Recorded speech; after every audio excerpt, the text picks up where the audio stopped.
Hello दोस्तों, आज અમે અમારે ઘરે મહેમાન આવવાના હતા તો ગયા રસોડું બનાવવા માટે. તો અમે રસોડું બનાવવા માટે ગયા. 2-4 જણા આવ્યા અને લાડીને તેડવાવાળા આવવાના હતા એટલે રસોડું બનાવવા માટે અમે ગયા. તો અમે હવે પાછા રસોડું બનાવવા લાગી ગયા. બધું સામાન ઘરમાં આપી દીધું એટલે બધું સામાન લઈને હવે રસોડું બનાવવા ગયા. તો આ મૂક્યું છે ચૂલા ઉપર તપેલું અને પછી એમાં નાખ્યું થોડુંક તેલ નાખીને નીચે અગ્નિ પ્રગટાવી અને પછી પાછા અમે કાપવા માંડી ગયા.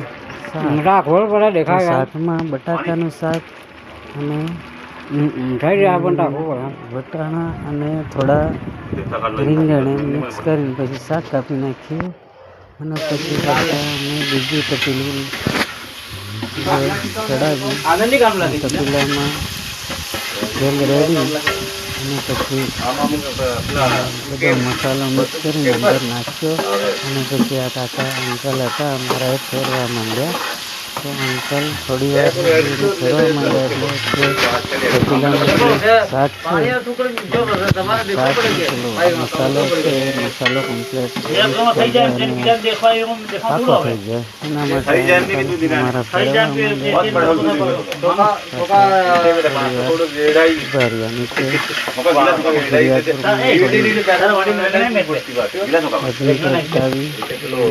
ચાલતી થોડી વાર રહીને દેખ્યું તો મસાલો કમ્પ્લીટ થઈ ગયો હતો એટલે એમાં થોડી દાળ નાખી અને પછી થોડું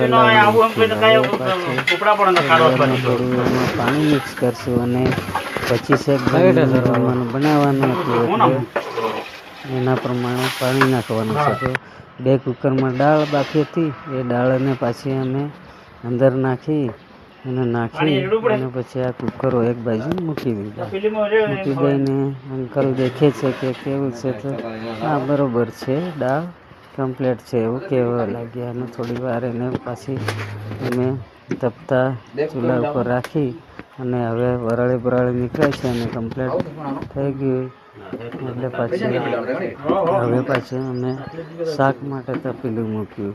શાકમાં અમે ફ્લાવર બટાકા રીંગણ એવું 3-4 આઈટમ મિક્સ કરી અને પછી શાક બનાવવાના છીએ. એટલે અંદર પણ બીજું તપેલું મૂકી અને એમાં થોડું